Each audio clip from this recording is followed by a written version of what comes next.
Imagine two people starting with exactly the same amount of money. 10 years later, one is still living paycheck to paycheck. The other has become a millionaire. What happened? The answer isn't luck. It's something almost everyone misunderstands. Today, we're breaking down one of the most powerful financial concepts that explains why wealth grows so differently from person to person. And once you understand it, you'll never look at money the same way again. Most people believe that earning more money automatically makes you richer.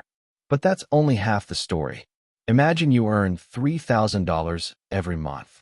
Every dollar you earn immediately disappears into rent, food, bills, subscriptions, and entertainment.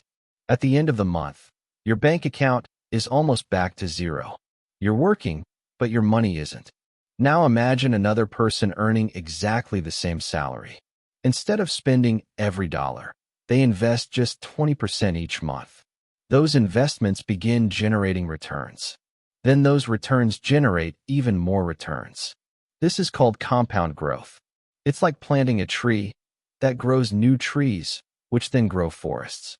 Time is the most valuable investment. Someone who starts investing at age 20 often ends up with far more money than someone who starts at 35, even if the second person invests much more each month. Why? Because compound growth needs one thing above all else: time. Wealth isn't built overnight.